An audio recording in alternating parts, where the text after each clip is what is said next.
Se você estuda corretamente para a prova da UERJ, provavelmente você já deve ter feito umas 20 provas que são relacionadas aos anos anteriores. Isso é fundamental para entender a visão de mundo da banca, que a gente sempre fala aqui no Chá de Humanas, como a prova pensa determinados temas. E se você já se debruçou sobre esse exercício de refazer 20 provas dos anos anteriores, você já deve ter percebido que Estados Unidos já caiu de diferentes formas ao longo dos anos.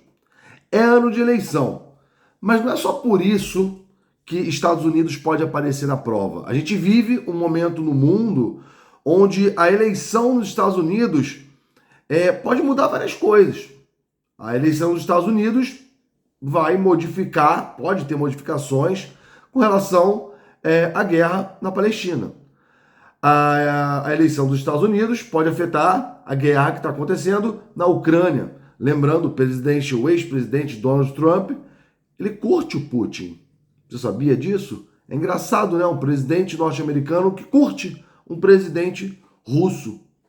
Então, eu decidi fazer essa aula porque eu acredito que a maior parte das pessoas não sabe bem como funciona a democracia americana, como funciona o sistema de votação nos Estados Unidos e, mais do que isso, como a gente consegue perceber, e aí para a prova de geografia isso é muito importante, como a gente consegue perceber que há uma espacialidade dos votos. Para a geografia isso é muito fundamental. Inclusive, existe uma disciplina, eu fiz essa disciplina na universidade, que é geografia eleitoral. Você consegue entender por que os votos estão espacializados dessa forma. Óbvio que eu não vou me aprofundar tanto, mas eu vou dar uma palhinha aqui, a ideia é fazer um vídeo curto.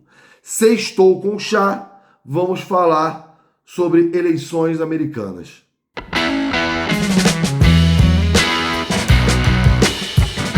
Acho que o mais importante sobre a democracia americana, para a gente começar esse debate, é saber que a democracia nos Estados Unidos ela tem um sistema indireto, ou seja, o presidente eleito, ele não necessariamente teve a maior parte dos votos. Como é que funciona isso?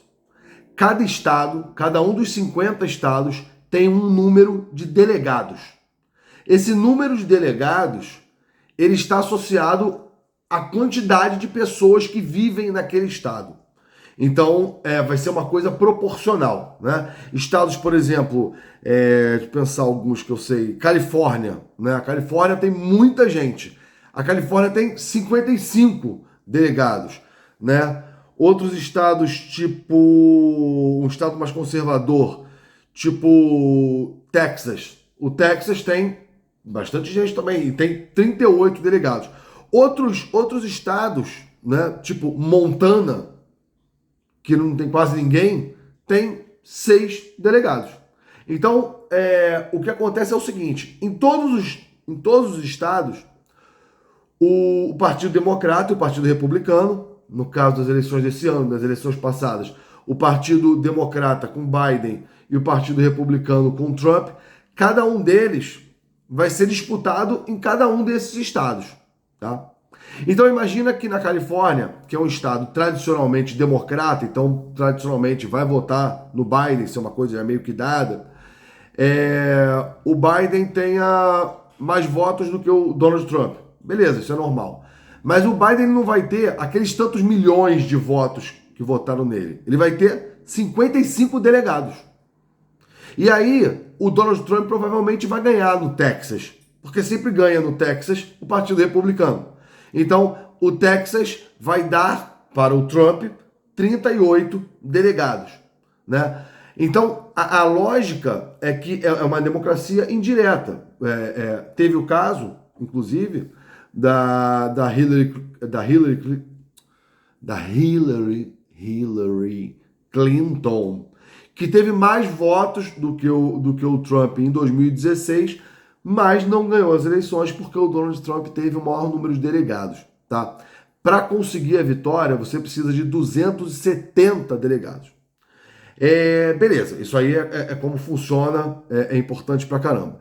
Só que a gente consegue perceber essa geografia dos votos, que tem estados que são tradicionalmente mais conservadores e, portanto, votam no Partido Republicano, e outros estados que são tradicionalmente mais, digamos, progressistas e tendem a votar no Partido Democrata.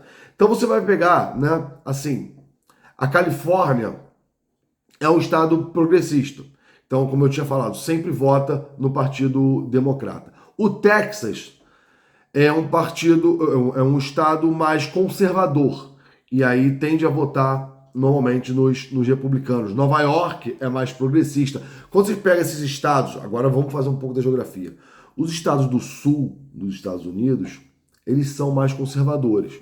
O sul dos Estados Unidos tende a votar mais nos republicanos. E isso, obviamente, guarda relações com todo aquele passado histórico do sul escravocrata, do sul latifundiário, né? E o norte, sendo o norte dos Estados Unidos mais progressista, que inclusive ganhou, né, a guerra de secessão. E isso tem bastante a ver também, tá? Só que, em termos de prova, a gente poderia discutir várias coisas com relação a isso, né? A primeira delas é esse sistema de votação que leva em conta a proporção do número de habitantes para o número de delegados. Isso é uma coisa interessante porque dá para fazer um paralelo aqui com o Brasil também. Por exemplo, no Brasil, para presidente, é uma democracia direta. Para o Congresso, é uma democracia direta também, só que você tem um número de deputados por estado que você pode eleger. Então, São Paulo, que tem a maior população do país, só pode eleger 70 deputados, enquanto o Acre, que tem uma população muito pequena, só pode eleger 8. Só que tem um probleminha aí, né, de sobre-representação e subrepresentação. São Paulo, se fosse pela proporção exata, poderia eleger muito mais deputados federais do que 70, tá? E o Acre não poderia eleger nem 8. Mas isso aí foi discutido na Constituição de 88, foi uma forma de equilibrar também para não dar todo o poder para São Paulo. Sei lá, poderia haver uma comparação com isso aí, com a questão da população, né? São Paulo, o estado mais populoso, 70 deputados federais. Nos Estados Unidos, o estado mais populoso com o maior número de delegados. Só um paralelo, isso aí, tá? A informação que eu gostaria de passar mais é sobre os Estados Unidos. E uma segunda informação que eu acho muito importante é a questão da espacialidade, né? Dessa questão de sul e norte, de como o sul dos Estados Unidos é muito mais conservador, e aí o sul é mais conservador, o norte mais progressista, né? E aí a gente consegue perceber isso também pela questão, e aí isso poderia cair de alguma forma, cara, não vou elaborar uma questão aqui agora, isso a gente faz nos nossos projetos, né? Mas a gente poderia pensar alguma coisa de determinadas pautas, de como determinadas pautas são valorizadas nos tipos de Estado que tradicionalmente votam no partido mais conservador, que é o Partido Republicano, né? Então a gente poderia falar, por exemplo, recentemente, 2023, ano passado, o aborto deixou de ser legalizado nos Estados Unidos, né? A gente sabe que nos Estados Unidos eles têm a Constituição Federal, mas os estados têm leis próprias. Então, era constitucionalmente permitido nos Estados Unidos o aborto desde 1973. E agora, determinados estados decidiram que não é mais legalizado o aborto. Que estados são esses? Aí, cara, você tem que parar para pensar, né? O aborto, vai ser uma pauta mais defendida por estados, por pessoas progressistas. Então, o aborto não foi proibido em Nova York. O aborto foi proibido no Texas. E aí a gente vê isso com outras coisas também. Por exemplo, a pauta migratória. Cara, a pauta migratória sempre vai ser uma questão importante para qualquer prova, né? Mas na pauta migratória, tem um detalhe aqui, tá? Quando a gente vai ver na prática mesmo, os dois partidos controlam migração e fazem, né, muitos programas ali na fronteira. Só que o Partido Republicano, no caso agora do Donald Trump, ele fala escancaradamente. Então ele chama imigrantes de animais. Tá? O Biden não vai fazer isso. Mas vai fazer política na fronteira também. Tá? Então isso é um detalhe. Eu estou falando, isso é um detalhe, mas no discurso conservador, o Donald Trump se dá o direito de chamar os imigrantes de animais, porque o eleitorado dele compra esse discurso. Compra. É uma galera muito contra a imigração mesmo. Sobretudo nos estados do sul. A galera mais progressista de Nova York, da Califórnia, não compra tanto essa pauta.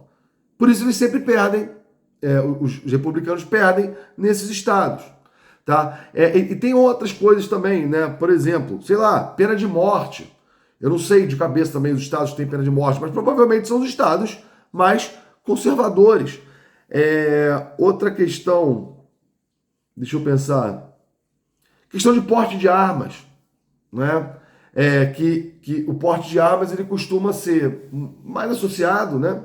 Até aqui no Brasil, né? Quando teve o fenômeno Bolsonaro, começou a surgir muito essa coisa do porte de armas e tudo mais, e aí ele falava muito claramente, né? Falava muito claramente a favor das armas. Os eleitores do Bolsonaro são muito a favor das armas, né? Assim como nos Estados Unidos, os estados que são mais permissivos com relação ao porte de armas são os estados mais conservadores. Então você consegue perceber uma série de valores associados a determinados estados, e aí você consegue fazer uma geografia dos votos. Mas também tem, e agora tem uma coisa muito importante, os swing states. Swing states são estados que ora votam num partido, ora votam em outro. Por exemplo, o estado de Ohio. O estado de Ohio faz parte daquele cinturão, né, do Rust Belt, que era uma área muito industrializada. Michigan também, né? Michigan, Ohio, lá no nordeste dos Estados Unidos, áreas onde foi a segunda revolução industrial, áreas que eram muito industrializadas e perderam muitas indústrias. Esses estados são swing states, né? Então, por exemplo, quando na primeira campanha o Donald Trump prometeu trazer as indústrias de volta para os Estados Unidos, América primeiro, America first, aquela coisa toda, vamos trazer as indústrias para os Estados Unidos de volta e vamos gerar os empregos aqui, os empregos são para os americanos, aquela coisa toda, aquele discurso mais nacionalista, o estado de Ohio votou no Donald Trump. Isso contra Hillary Clinton, né? Em 2016. Em 2020, viram que ele não fez isso, porque é muito difícil. É muito difícil trazer as indústrias de volta nesse momento de globalização que a gente vive. Todas as indústrias procurando melhores vantagens locacionais em outros lugares do mundo. Você vai trazer para os Estados Unidos, onde é caríssimo. Os trabalhadores são muito mais caros. Isso é muito difícil fazer. Muito difícil. E aí, obviamente, ele não trouxe as indústrias de volta. Em 2020, Ohio votou em Biden. Né? Votou no Joe Biden. Então é um estado swing. Um outro episódio que teve também, que eu acho importante, é o estado da Geórgia. Geórgia fica no sul dos Estados Unidos, então tradicionalmente é um estado que vota nos republicanos. É um estado super conservador, super racista, que tinha aquelas leis, né, segregacionistas, péssimo, uma coisa péssima, que a UERJ sempre vai condenar, tá? Aí, em 2020, eu cheguei a gravar um podcast sobre isso, houve uma grande campanha para que não houvesse, isso aqui é um outro tema de prova, tá? Para que não houvesse mais ou menos, né? Para que houvesse menos supressão do voto negro. O que é supressão do voto? É você tentar impedir ao máximo que os negros votem, ou que outras populações, latinos, que eles votem. Como é que você faz isso? Nos Estados Unidos, para você votar, você tem que se registrar. Você, como sabe, lá nos Estados Unidos é muito bem separadinho. Área negra, área latina, né? Sobretudo no sul. E aí teve uma ativista, Stacey Abrams, uma ativista negra, ela fez uma campanha muito de formiguinha, indo de casa em casa, falando para os negros irem se cadastrar, né, para votar. E aí, como eu falei, como é que você faz essa supressão? Você começa a colocar áreas de cadastro longe pra caramba das áreas negras. coloca em áreas brancas, é para oprimir mesmo, para eles não virem aqui.